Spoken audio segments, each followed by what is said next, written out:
We could talk about Beyonce's whiskey. Yeah. Beyonce is a whiskey? Yeah, she's coming out with a rye, of all things. Bold move. Distilled by Hennessy. What?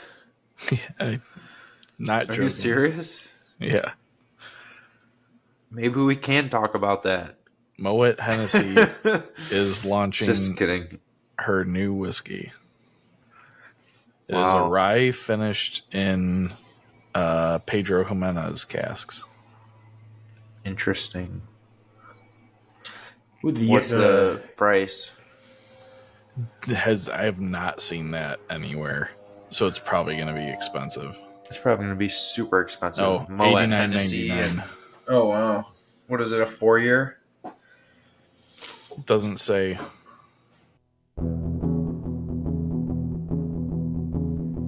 podcast about bourbon and the ones who drink it. This is Bourbon Matters.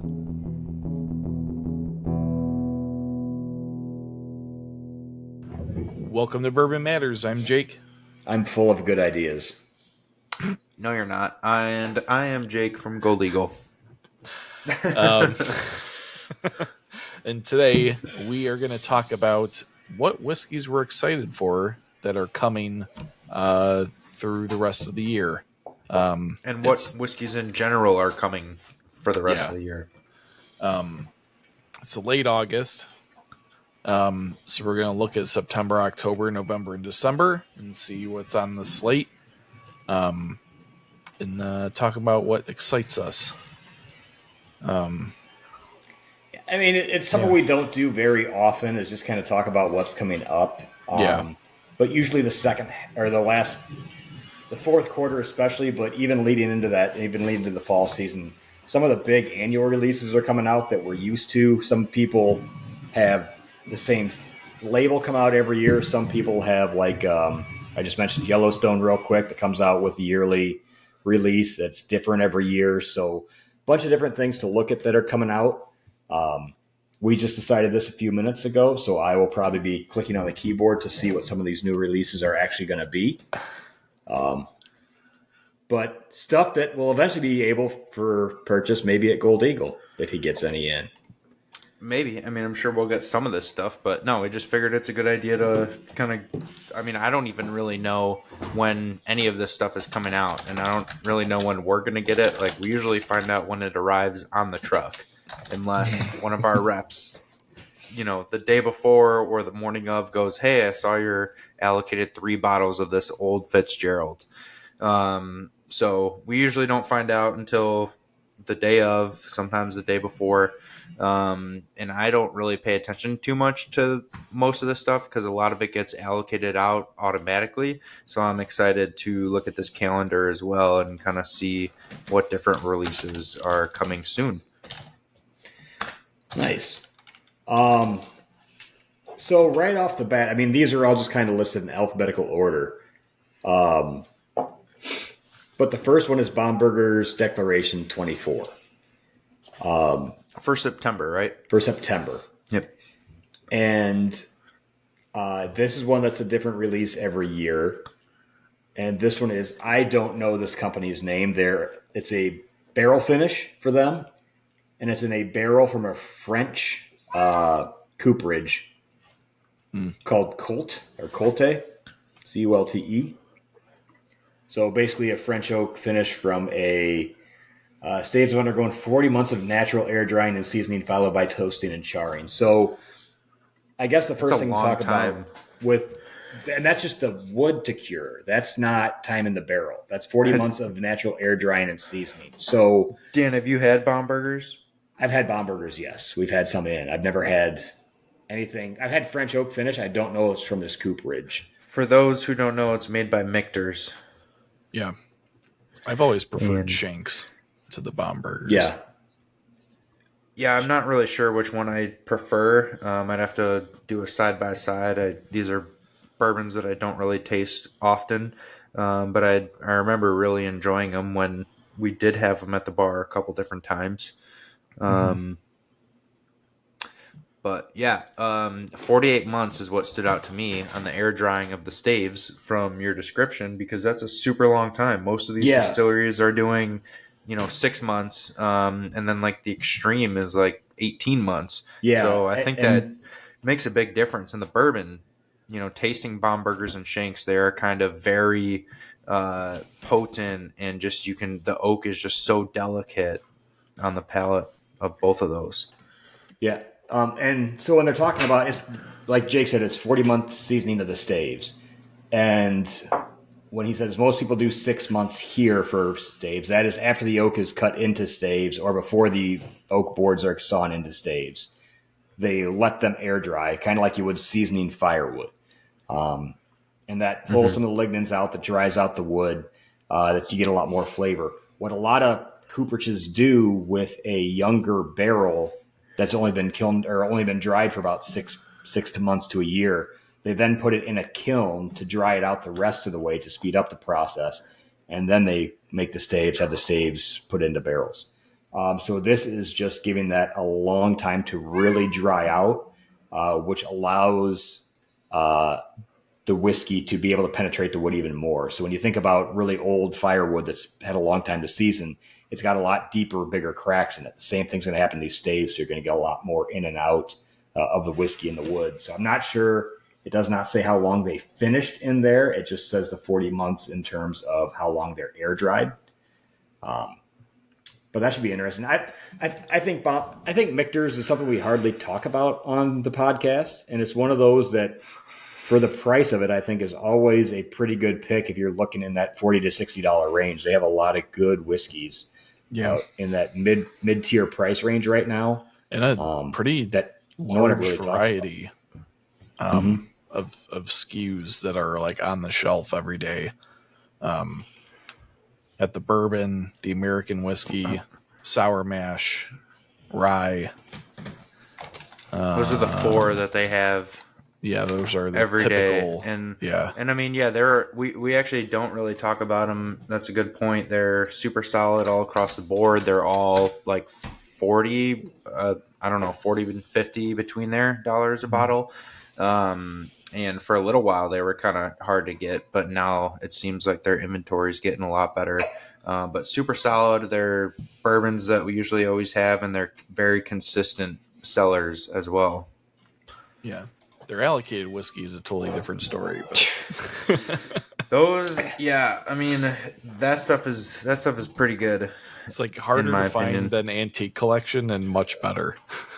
and usually goes for way more on the secondary market. So I got last fall a bottle of 10-year rye. I still have yet to see a 10-year bourbon in a store that's not over $1,000. I have seen a Michter's 20-year before at a person's house I used to play volleyball with, and afterwards I offered them $1,000 for it because they wanted it at a charity event, and they're not bourbon people, and they're like, yeah, "You're way underbidding it there." I'm like, "All right, well, wow." They've probably gotten many offers higher than that. Probably lots higher. I just didn't know if they knew what they had, so I was going to, at least try. Never hurts to try. Mm-hmm. Yeah, I can't say I've tasted everything from the Toasteds and the 10 years, but from what I have tasted, they've been pretty good. But the prices on those are also creeping up there as well. Like even the retail price up to almost 200 now on all those. 150 to 200. So yeah. Next, out of Beam, you have Jim Beam Master Distiller's Share, which is a Muscat wine finish this year. In the newest Little Book, which I'm trying to see what the new Little Book will be. The new Little Book just came through, and I'm pretty sure it was mostly rye. Yeah, I'll take a look here. I don't know. I've had a couple of the Infinite. I have yet to be super impressed by a Booker's or Little Book. See, I used to be a huge Booker's fan, and when somebody asked me what my favorite bourbon was, I had to have something ready, and I would always say Booker's. And then recently, in the last 2 years or so, I've done a lot of blind tastings where Knob Creek single barrels have taken down Booker's, And so now my answer to that is Knob Creek Single Barrel. I like them both a lot, but I think for the value, Knob Creek Single Barrel all day, every day, Yeah, and it's more right. available than Booker's. Yeah, even like I even like the Knob Creek 12-year better than Booker's in a lot of cases. The Like 12 years, the 12 years good. A lot of people say they like it a lot better than the 15 and 18. yeah, I liked it better than the 15 when I blinded them. I really enjoyed the 15.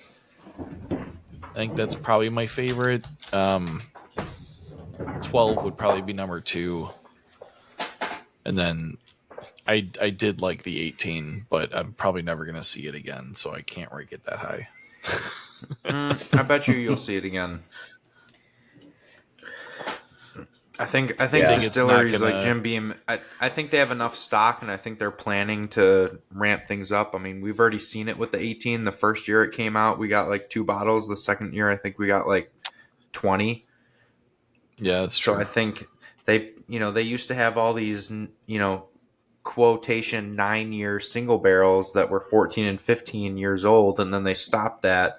Then they came out with a 15 and 18-year Knob Creek. So I think they've been planning for that, and I think they have more inventory than most people realize. Yeah.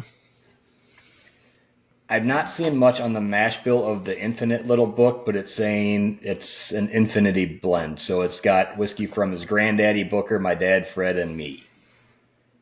So Oh wait, maybe this is a different one then. I think this is probably a different one than yeah, the normal chaptered like books. chapter 7. Yeah, because I don't see a chapter. It's just the 7 was Infinite. more of a rye, and the chapter 7 already came out Right. like a month or two ago, so that was probably a previous release.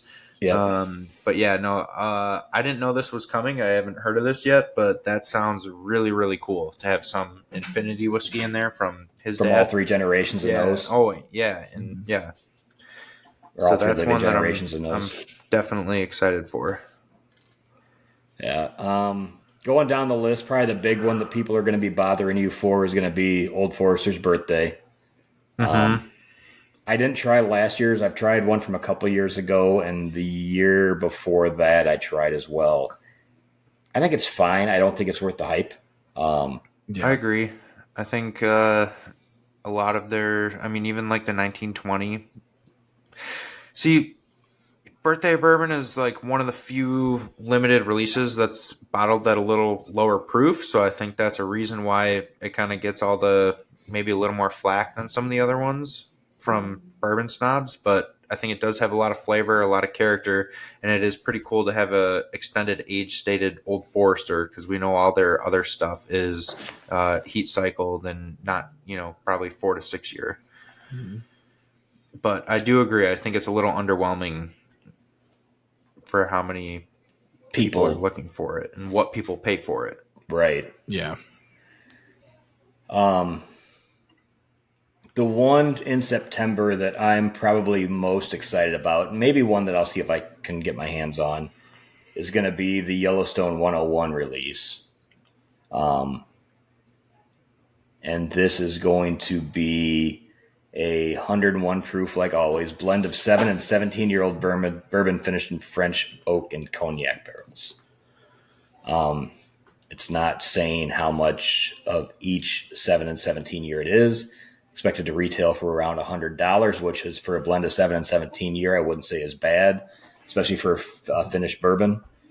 And that's like the typical price point for their limited release. So Yeah, but also props to them on not raising the price, because it's been at that price for the last 4 or 5 years. And we've seen a lot of distilleries jack up their most coveted released item. Yeah, I think of the list, that's probably the one I'm most excited about. Maybe the only one I'll really try and get my hands on. And now, that being said, if I get a Four Roses 2024 limited edition small batch, I would take that as well. That also comes out in September. I think I actually glossed over that. yeah. But those, I think, would be the 2 most in September that I'm looking forward to.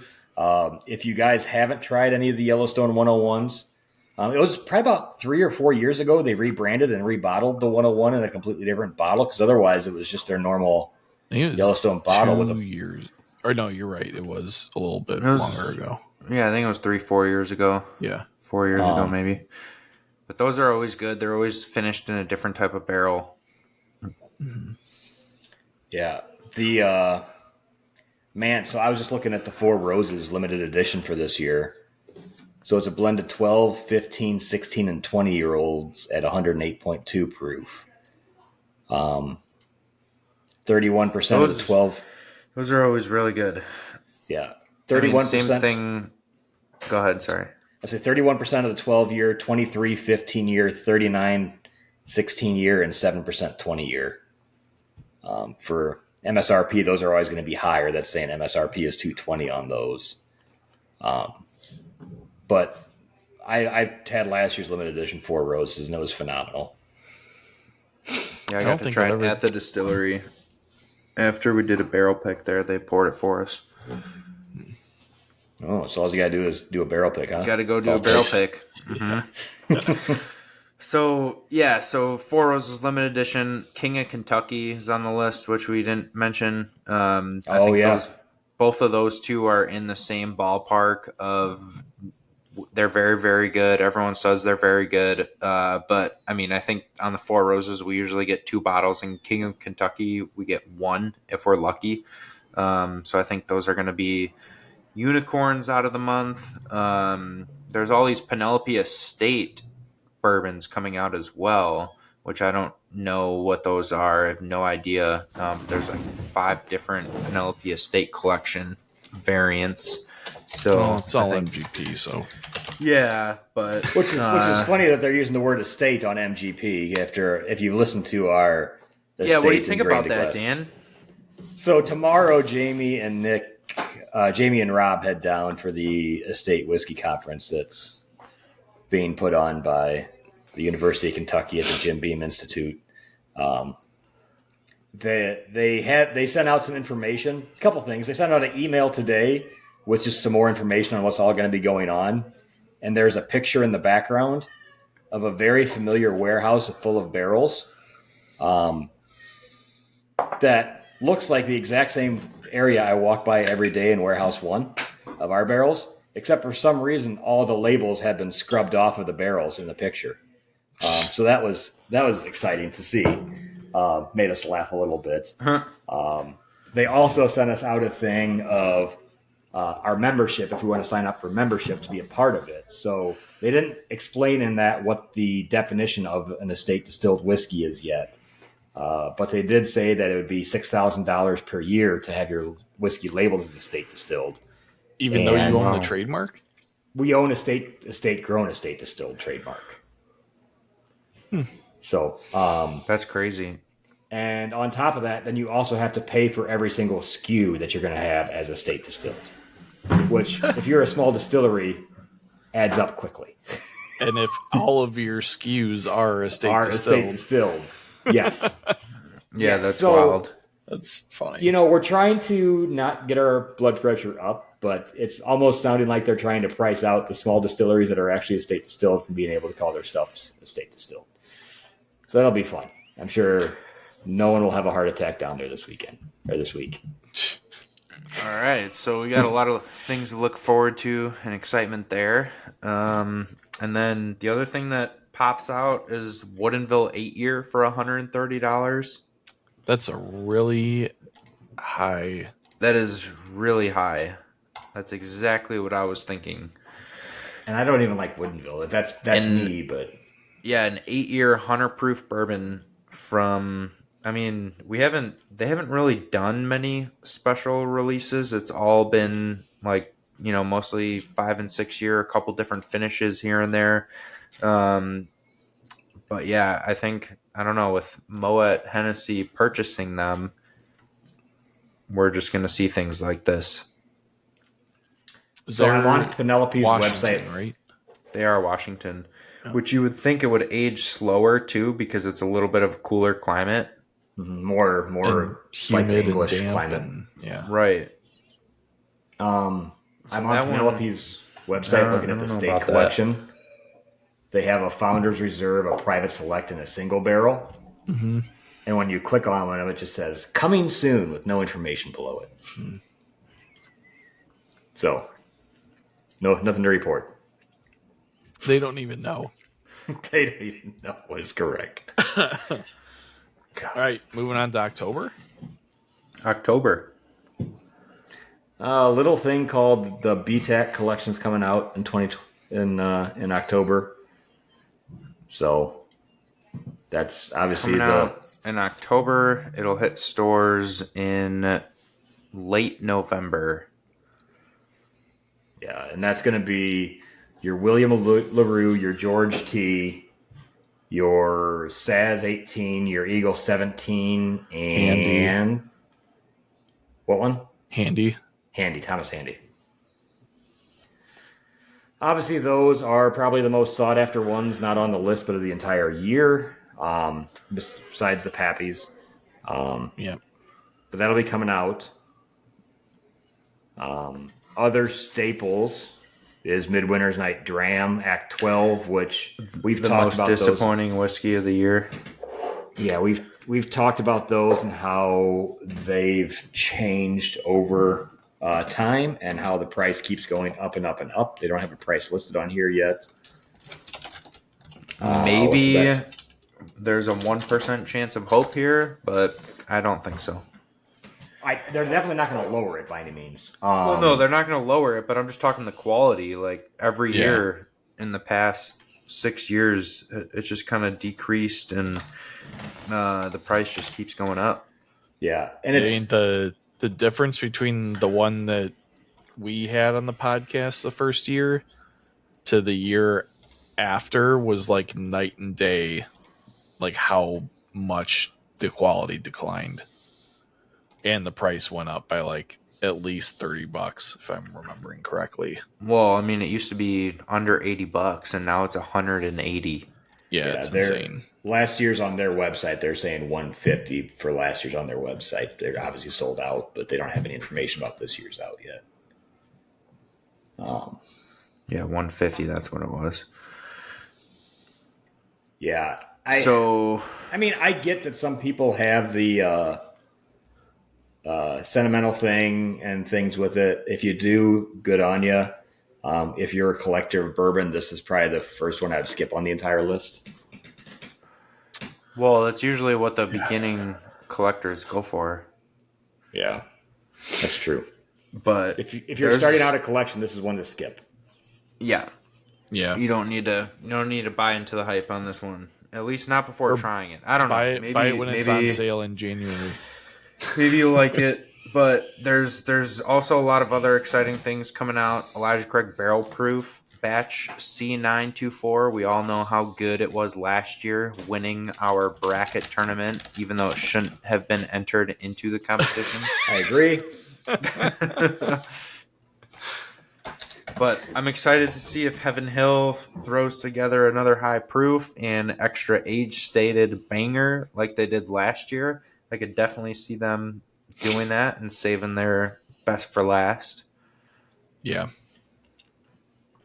And Coy Hill and Old Overholt extra age too.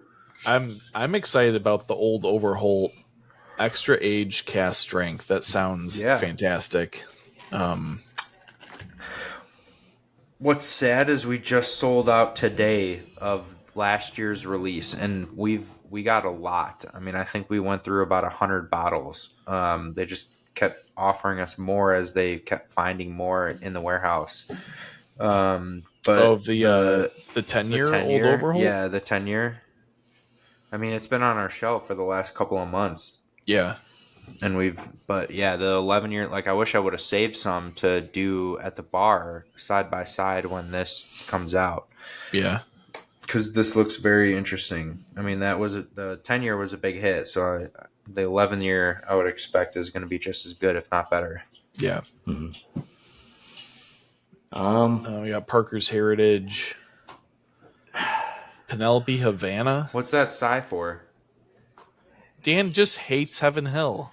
No, Parker's Heritage is always a great bottle.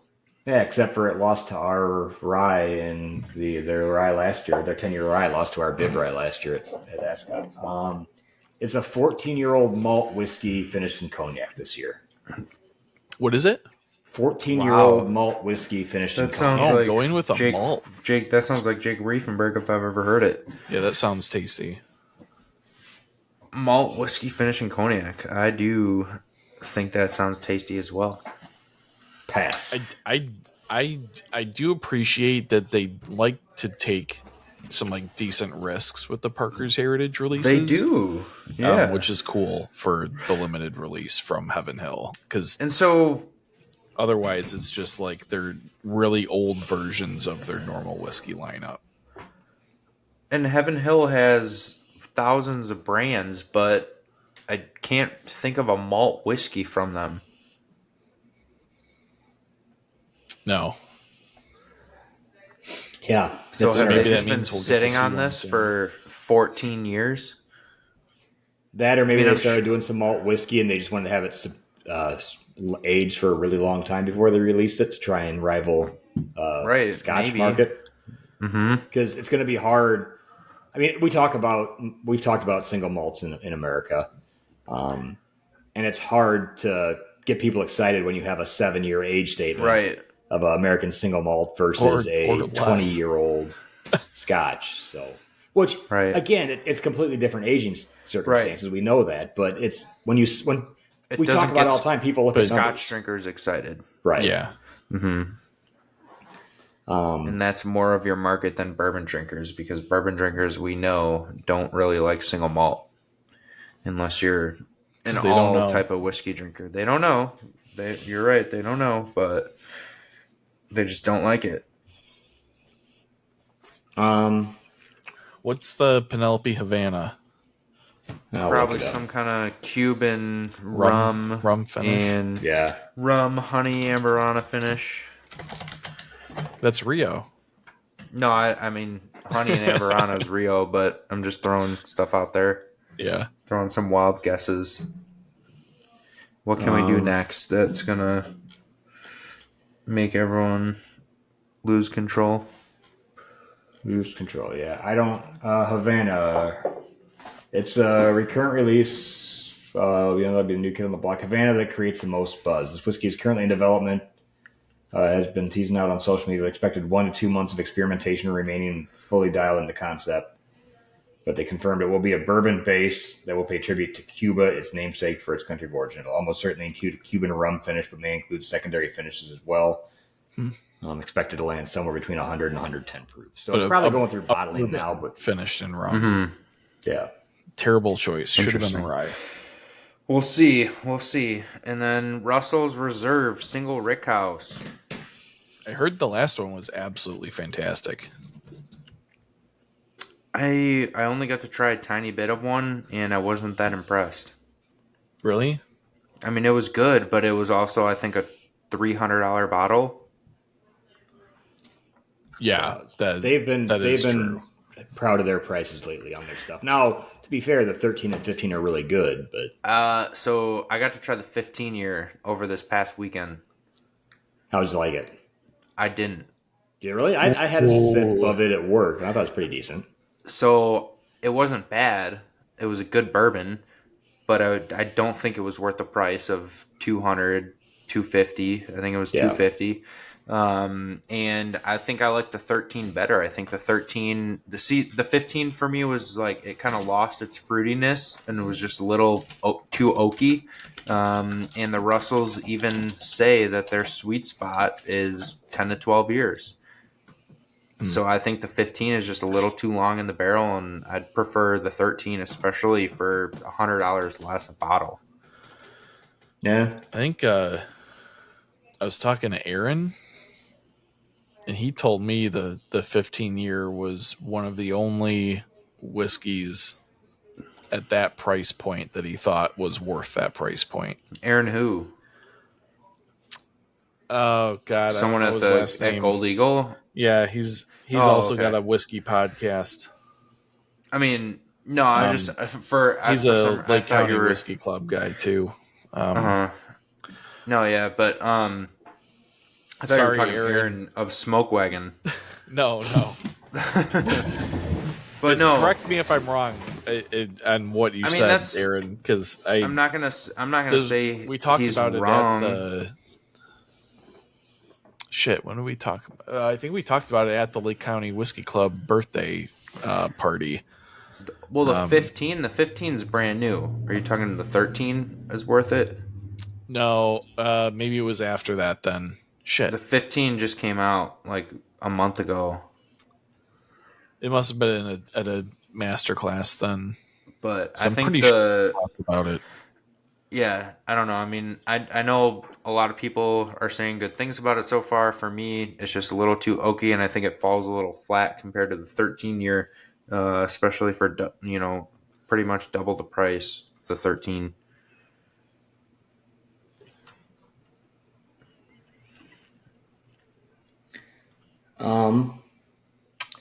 The last one on the list for October is Jake. Have you ever had these guys here? I haven't tried much from them. Wyoming Whiskey has a National Parks Edition 4. Yeah, we have them intermittently here and there. Last year, I didn't know they came out with an edition 1 and 2. Last year we got number 3 in. I didn't try it, but it sold very well. I think we went through about 5 or 6 cases of edition 3. So I think maybe I'll pay a little more attention this year to edition number 4. But there's been some big name people behind Wyoming Whiskey over the years, and I actually don't think they get enough credit, even though they're not someone that's just gonna completely wow you. I would love just write this down. I would love to see a master class of them. I would come to that in a heartbeat because I would. In my 7 years, 8 years at Gold Eagle, I've never met someone from Wyoming Whiskey. Well, now's a good time. Well, I don't know if they have anyone in the market. They might just be distilling and doing their thing like you're going to do Well, when you start your $100 million distillery. Hey, yeah, they produce a lot though. I've seen a lot. I've seen Wyoming. They Top Gun do, Awards. and they do, and they actually source stuff out. We did a pick once that was this was 5 years ago, so now I can talk about it. But originally, we agreed not to disclose this. One of our Untitled Art barrel picks that was finished in Calvados for 2 years. It was called Apple Pie. Was distilled at Wyoming Whiskey. And it was a 10-year, finished for 2 years. And this was the most polarizing bottle we've ever picked because some people absolutely hated it, like wanted to return it. But then other people were begging us to pick another one after it sold out. And it sold out quick. But we still had some people that really hated it and others that really liked it. And I don't think people knew what Calvados was. And when you sit in the barrel for 2 years, that's going to impart a lot of flavor. So that was just an apple pie bomb. Yeah, I think I would group Wyoming and Chattanooga in the same club of whiskeys that people don't talk about and don't try that often. It should be. I agree with that. I thought you were going to go somewhere else with that. Where did you think I was going to go? I thought you were going to say I think they're similar distilleries and similar whiskey. Oh no! I think, but no, yeah, I think they produce really good stuff, and no one ever really talks about it that much. Yeah, and they're definitely under the radar for sure. And we didn't talk about either of those on our under the radar picks. We didn't do an under the radar. We did most improved. Yeah, that's right. Yeah, that's a good idea for a future episode, though. Under the radar. Yeah. All right, mark that down. Put it on the notes, Jake. Put it on the Excel spreadsheet that none of us pay attention to except for you, Jake. Yeah. Fuckers. Yeah. So, and plus the national park bottles are beautiful from Wyoming. They are. Yeah, they do have really cool labels. I think it's like a different kind of artwork on it every year. Different artwork. It's all for Grand Teton National Park, which is one that's high on my list of places I want to get to. Me too. You know what? Bourbon Matters trip out to Wyoming. Let's do it. Let's do it. I wouldn't be upset. Let's buy your land, start your distillery, I was going to be in Montana. Yeah, he doesn't Oh, want to be yeah, in that's right. Wyoming. Um, He's too good for Wyoming. yeah, there's more money. There's way more money in Montana than Wyoming. There's a lot in Wyoming now too. Yeah, it'll be popping up. November. First one, again, these are all alphabetical. You will have the Barrel Bourbon New Year for 2025. Pappy. Bourbon New Year is kind of an under the radar release, I think.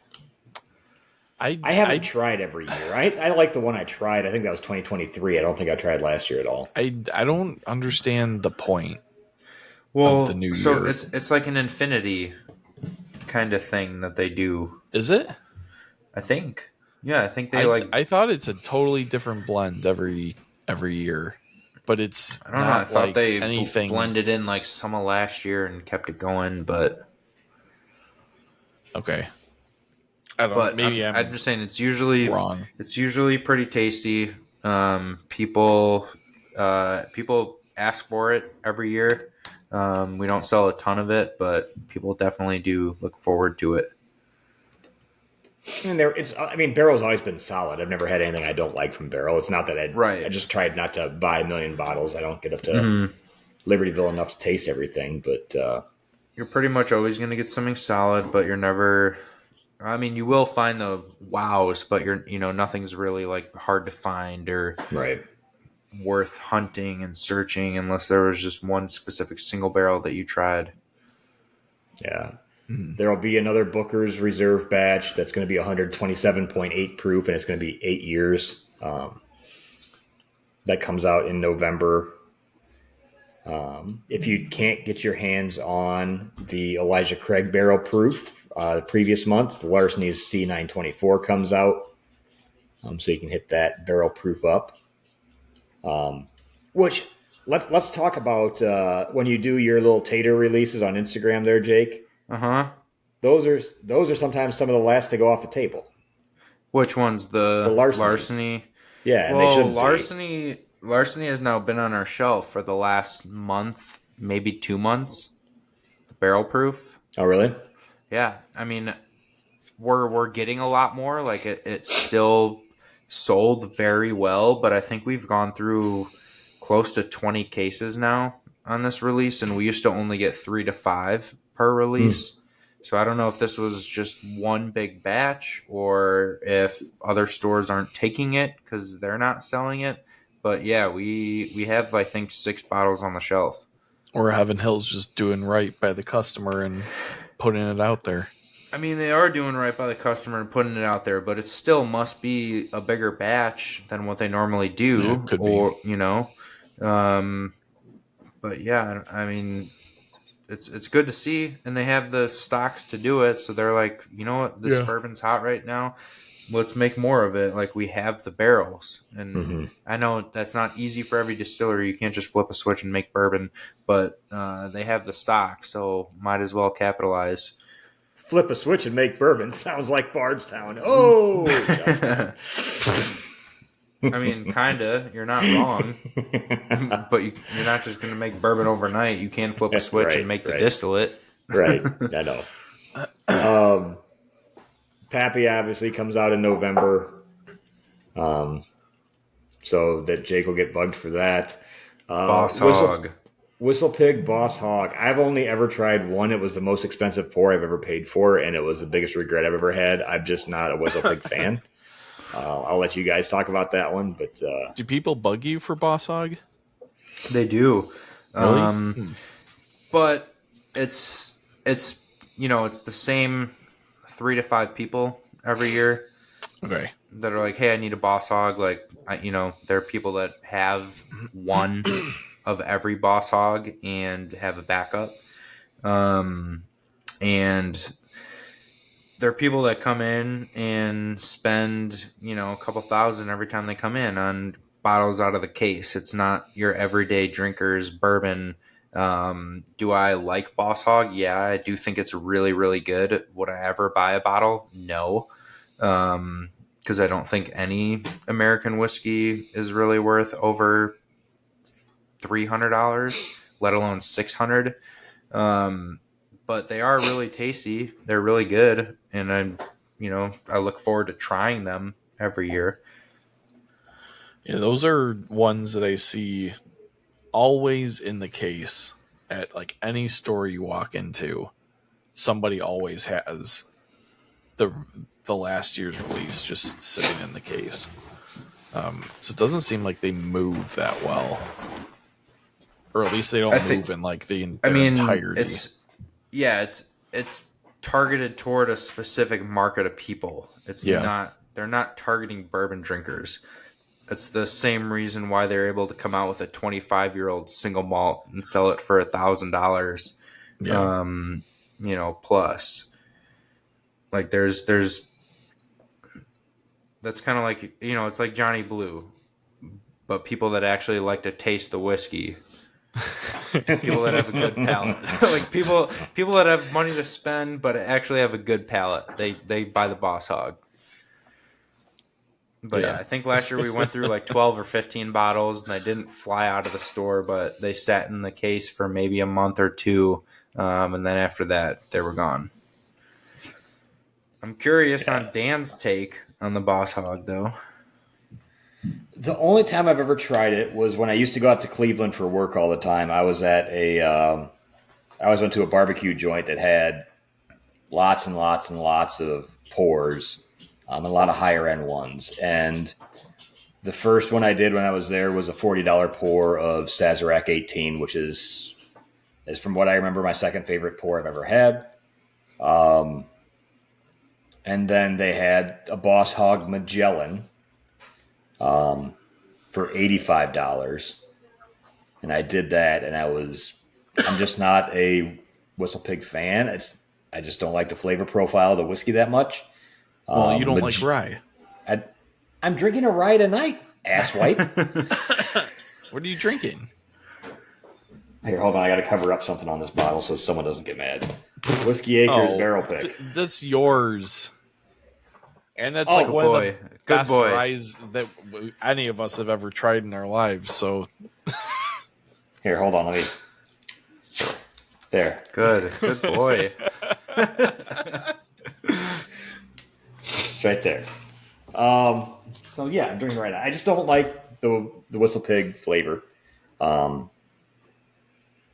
And like I said, I went from Saz 8. Well, I drank 2 ryes that night. I had Saz 18. Jesus. Country boys don't like Whistle Pig. Kentucky rye is not real rye either. I believe anything that has over 51% rye is considered real rye. Yeah, but it's basically bourbon. Not even going to start with you tonight. Yeah, all right. I've had those. I just not a big fan of Whistle Pig. I just don't like the flavor profile, but that's why there's people out there that spend a couple $1,000s on a Boss Hog. Last 2 for November are Woodford's. You have Masters Collection, so one is a Sonoma triple finish, which they had last year. Yeah, they did that last year. And I saw that on shelves a lot last year. It didn't sit with us. I mean, that was gone immediately. I saw it places like recently. Yeah. like almost a year it's been on some shelves. It's a wine and brandy finish. Like, this isn't the Woodford that's at batch proof. This is they should stop doing this finish stuff and just release more batch proof. I don't know. I mean, the other one sounds good. Which one? The Madeira finish? Yeah, I do like a Madeira finish. I'm not really a fan of red wine finished any whiskey, and this is with wheat whiskey. It's not with bourbon. Yeah, it's blended with wheat whiskey. Blended with wheat whiskey. I'm intrigued. I wouldn't search out a bottle. We'll probably get a few. We'll probably pop one open for the bar. I think these finished stuff that they do are good, but they're always like $150 a bottle now. The price just keeps going up on those too. And I would like to see more batch proof and more of these quantities available if they're selling them at price. Yeah. I would definitely go with batch proof first. The Madeira with blended wheat whiskey is intriguing to me to try. Like I think Woodford has the size to be able to put out batch proof every day, and Yeah. not just be Oh, yeah. a once a year, couple cases here and there type of product.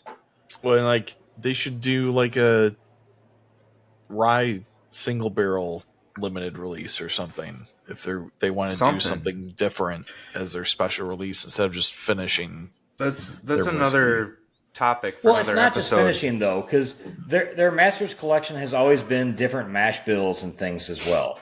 Like when you look No, back, they've done some cool experimental stuff, but I mean it's no different than about, Parker's Heritage, you dumb shit. You just slobber all over their knob for their Parker's Heritage. Oh, they're experimenting. Oh, look how cool they are. Woodford experiments. yeah, but Dan, that release are- every year is a huge hit, and for the price, like the whiskey is phenomenal for the retail price. There's a reason why they go for a lot on the secondary market, and people seek them out compared to the Woodford batch proofs. Yeah. Yeah, we just talked about how that one sat on shelves for a But year. I think, So Sonoma, and they're releasing that again. So I'm not sure if that's something they want to go, but Jake said it flew through their shelves. So I mean, for us, yeah, we do. I mean, we have a bigger following than a lot of especially the small mom and pop stores that don't have social media. Like with these bigger distilleries, a lot of times it's every store gets 6 bottles and that's it. Mm-hmm. So a store like us is going to blow through it. A smaller store on the corner is going to take a little time because they might not have the clientele that's ready to spend $150 on a bottle of bourbon. I will say, though, the places that I saw it sitting last year was the same name of the place that I ripped off the bottom of this bottle. Yeah, same. So it's interesting they're doing another release of Sonoma. I mean, that's a different league. But yeah. But if it's not It's selling interesting. there, it's No, but I mean, surprising. like every store gets a case. Like there's certain stores like them that might get more. But I think what I was getting at earlier with how this is a different topic, I think distilleries with untapped potential, Woodford Reserve, I think we can agree is at the top of that list. Yeah. They probably they're have a like lot more. like in my opinion, Woodford is the Jack Daniels of like the late 80s. Like they just haven't figured out what the market wants yet. Maybe. I mean, that's actually a really good analogy. Like they're Don't just give them credit. I will. Like they're crushing it with just regular Woodford, and they've become a household name in a lot of places that want something a little bit better than Jack. Yeah. And I mean, and Woodford was selling whiskey at a high price before it was cool. Yeah. Yeah. I mean, like, So they've got the double oak, which is killer. but yeah, I mean, there's like you said, there's they no don't reason they don't have why... a super premium except for the Baccarat, which is And that's just you're paying for the bottle. you're paying for the bottle. No, it's not unobtainable. Well, no, I mean it's findable, but like who's gonna spend like $5,000 on?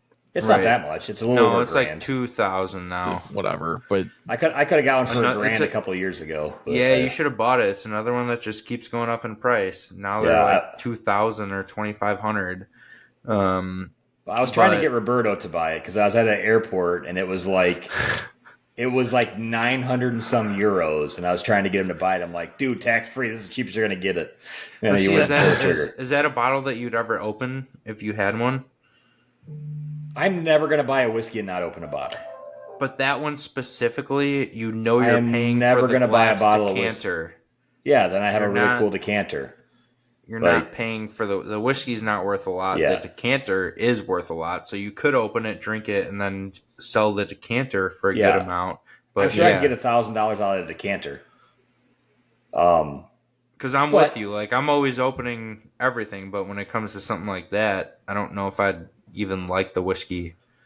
Well, it was like when you go to Woodford, they don't even tell you what it is, right? Well, it's like just Woodford regular finished in cognac, I think. Oh, is it? Is it finished? Yeah. I think so, but it's not aged. Like there's no age statement.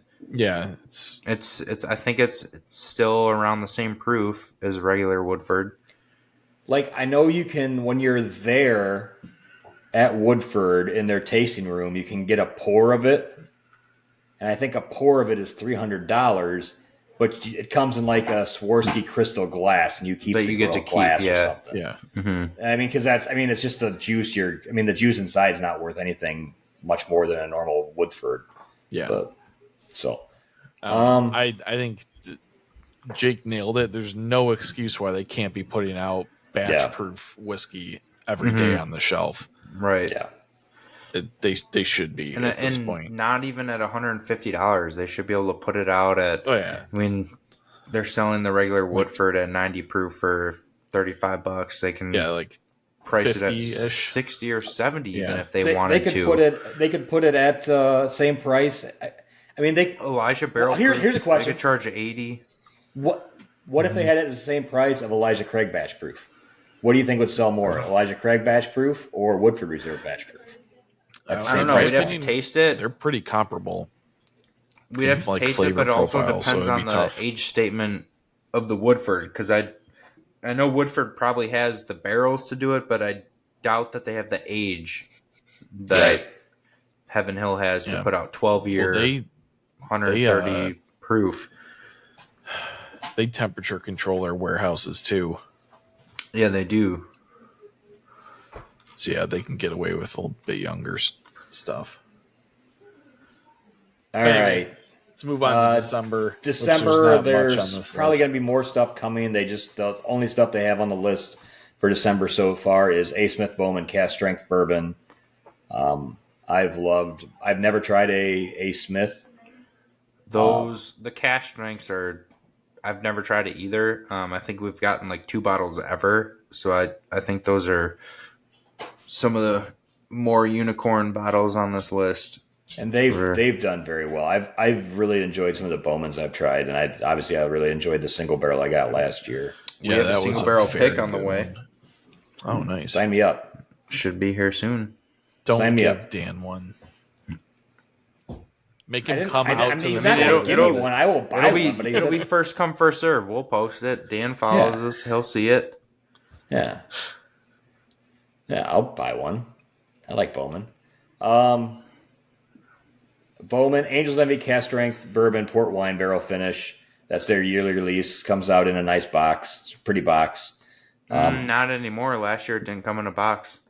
Oh, really? That's the Yeah. whole point of paying I know. $250 for it. I know. And last year it did not come with a box. A lot of people were very upset. Yeah, that's a ripoff. And if you listened for a long time, you know that I bitched out Angels Envy for the $250 ice cider rye cask finish for coming in a cardboard box and not like the nice wood boxes they used to come out with for those expensive ones. So that was a tasty It was whiskey. a phenomenal juice bottle. The bottle's one of the most beautiful bottles I've ever seen, but they put it in a cardboard box and it pissed me Yeah, off. it should have come in a nicer package. I think, I mean, maybe, hopefully this year they'll come in the wood boxes again because a lot of people complained last year that they didn't come with a box. It'll come with a wood box for $300 this year. Yeah. And then people will be happy again. Yeah, they'll be happy to pay It's, $50 it's for all a about box. that display. Yeah, it looks good on the shelf that way. Otherwise, it just looks like an Angel's Envy bottle. Did you spend $250 on? It's got a little metal placard at the bottom of it that says Port Barrel Finish. They also have their Angel's Envy Cast Strength Rye coming out. Is that new this year? No, last year it was They, new. last year. But we only got one bottle last year and it was $300. And it also didn't come in a box. That's their normal rye is so good. That might be one of my underrated whiskey selections. I gotta revisit it. I've only ever bought one. I've drank normal Angel's Envy stuff before. The only expensive bottle I bought was a port finish, and it was expensive. It came in a nice box, which the box holds all my corks. It looks really cool with the corks coming up through the glass. Yeah, we tried that one. Yeah, we drank that one. I wasn't a big fan of that one. It was all right. It was really It was hot. hot. Yeah. I usually drank that with a steel ball in it that was frozen, just to cool it down a little bit. But yeah, there's that, and then Booker's 2024-04 Jerry's batch. So the only thing to mention on this Booker's release is I was kind of wondering this earlier, but the Booker's release for what is it, September or no, October? Booker's October. release. It just says Booker's Reserve batch. October or It's September. September, yeah. No, the Masters yeah, September. Distillers. Wait, no, because that's also another batch. 2024-03. What was the other Bookers that we saw? The Reserve batch in November. November, yeah. So the Reserve doesn't have. It looks like the Reserve is not part of the batch series, and it's a little bit older, being an 8-year when all the other Bookers I've seen are 7 years. So is the Reserve going to be another batch series, or is this going to be something totally different, like how they did with the 30th anniversary? But I don't know. All right. So, real quick, since we talked about it earlier, going down into things just generally expected in 2024, they have listed a Heaven Hill Select Stock 9-year-old malt whiskey at 119 proof, Which we haven't seen. so maybe they are going to drop a single this year. There's a Heaven you can see Hill. the label. They got the TTB label set up. This is going to be 119.3 proof. It was bottled. No, this is just from when they submitted the TTB. That's what their actual bottling date. Mash bill: 51% malt, 49% corn. Brickhouse NM. Masters Distiller selected this limited offering of 9-year-old small batch malt whiskey to have a unique mash bill with 51% malt, resulting in a smoky, sweet flavor with a long, lingering finish. Oh, 51% malt. That's interesting. It's going, yeah. Huh. Well, yeah. Still be interested to try that. It's kind of a unique mash bill. Yeah. Of the things we talked about, what are you guys most excited about? Jake's excited for the Parker's Heritage 14-year malt whiskey. Yeah, it sounds super interesting. In terms of things that are more findable, probably the old Overholt 11-year. I am excited for that. That's probably going to be a good one. I'm going to stick with my Yellowstone. Yeah, I mean, I would like to say a Naismith Bowman, but I know that's not going to happen. I can definitely get a Yellowstone, though. So, yeah, Yellowstone will probably be good. Yeah, Yellowstone I'm not sounds a big good. normal Yellowstone fan, but I do like the 101s. I mean, yeah, the special releases have been very good from Yellowstone consistently. I mean, I hate to say it, but I'm excited for the Elijah Craig just because of how good last year's C batch was. Let's see. The Bookers I'm kind of excited for, just being a big Jim Beam fan. The Reserve batch, that is, to see if it's a little bit different than the other batches. And I'm actually kind of excited just to taste the Boss Hog. And again, doesn't matter how good it is, I'm never going to want to buy a bottle, but I'm looking forward to tasting that one every year because it usually impresses me.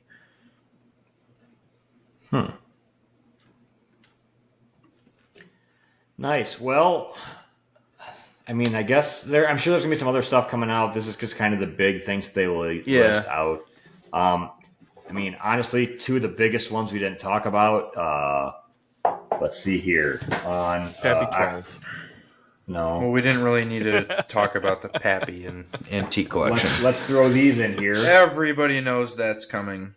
October 25th, Whiskey Acres Bloody Butcher comes out. Oh, nice plug. And December 6th, Blue Popcorn comes out. There you go. So those are two things to add to your calendar. Yep. I don't know if you're listening and you saw when Jake somehow ended up with 8 cases of blue popcorn sometime after the first of the year. That's probably not going to happen again, so don't rely on that to happen again. that was a result of Jake being a good customer with RNDC and me being pissed off at our distributor and a little phone call that happened with some insider trading information. Kind of pulled my Nancy Come on, Pelosi. Dan. I can't say do it Nancy again. Pelosi. You can That's do it too again. political. Come on. Yeah, It's Dan. too political. Come on, Stop Dan. being political, Dan. For the podcast, we'll do a big God, podcast sorry. release event. It's, Ooh. yeah, there will be. It's not released yet. We don't have any details yet, but there is also going to be another special Whiskey Acres release this year that people are not going to expect from us. Is it a So high-rise single barrel by chance? Yeah. No, I'm sorry. The only one we had one really, really, really good rye single barrel, and Benny's has it. I'm kidding. You made it. If made you it are over an excited hour, to Dan. try some of these, if you guys are excited to try some of these things, Jake mentioned that they'll have some of the stuff at the bar. They'll have some of the stuff in store. Hopefully, you can also go on their website and find a Wyoming whiskey master's class coming up soon. Probably Jake, where not, can they but- find all your master? Just do it. Just do it. Reach out. You know people. I mean, I could do it myself, but no, I don't think they have anyone in market. But yeah, you can go to goldeaglewine.com/events. We've got a lot of really good masterclass events coming up. Go on our website to see what we have in stock, shop online, and follow us on Instagram at Gold Eagle Wine. Follow us on Facebook at Gold Eagle Spirits. I like how no one from Wyoming whiskey can be in market, but yet there's distilleries from Scotland that have people that are all of a sudden over in market. That's just what they decide to do. If they don't want to hire people to go out and talk about their whiskey, then they don't have to. And I remember I guess last minute he got sick, but I remember Greg Mesk, who's not normally in market, was going to be out there, and all But these they other people have that are. people that are in market. Yeah, well, they could fly someone out from Wyoming. What's there to do in Wyoming in the winter? I mean, they could, yeah. Anyone can fly out from anywhere. Call someone, Jake. Get Wyoming whiskey out. I want someone cool from Wyoming whiskey out. So the only thing I ever ask of you. All right, I'll work on it, Dan. All right. That and Raquel, but Yeah. Yeah. Hey, you know what? We've been friends for how many years now, and I've asked you for one bottle to finish a collection. That's all I've ever asked out of our friendship. that and Wyoming whiskey. Wyoming Master. whiskey. But he gets inside. Seems like you're asking a lot these days. He gets unique barrel picks because of me. He gets inside information to know that there's certain whiskey sitting in a warehouse somewhere that he can get. It's mutually beneficial. Jake, where can people hear us argue about dumb things like how Whistle Pig whiskey's not good? You can listen to us on Spotify, Apple Podcasts, Google Podcasts, or wherever you listen to podcasts. Watch us on Spotify and YouTube. Follow us on Instagram at Bourbon Matters. You can also find us on Facebook. Make sure you like, subscribe, rate, share, comment. We've gotten a few suggestions lately of topics people want us to cover, so thank you for those. Keep them coming. We appreciate it, and we always like people reaching out. We've got a lot of comments, and by a lot I mean 4 comments on our Whiskey Tycoon episode. Few people saying that they really like Jake's idea, and one person said they like Dan's. No one liked No one mine. said they liked your idea. So. That seems about normal for the course. I'm just trying to make good whiskey. I'm not trying to make a flashy campsite for California people. I'm trying to make some good old down home bourbon that people are gonna like. You can make some good old down home bourbon. I'm gonna make some money. I was gonna say somebody wanted to drink my whiskey at Dan's Distillery. Yeah, that's what it was. Which I could respect that. Yeah. I needed to source for some early on. I also sourced from you. So I got sourced you. from, But sourcing from Jake R. My big Jesus thing was Christ. I need at least 8 years, probably 10 years.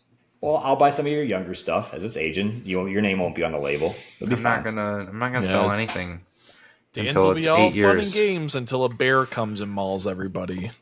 That's what Then bear there'll be sprays for, problems. idiot. All All right, right. guys. Well, Got a lot that to was look fun. forward to. Yep. Good last third of the year for whiskey. It's always the biggest Good third of the year last for a lot of big third. releases. So Yeah. I But- learned about a lot of new whiskeys tonight, so that was a plus for me. Yep. all right, boys.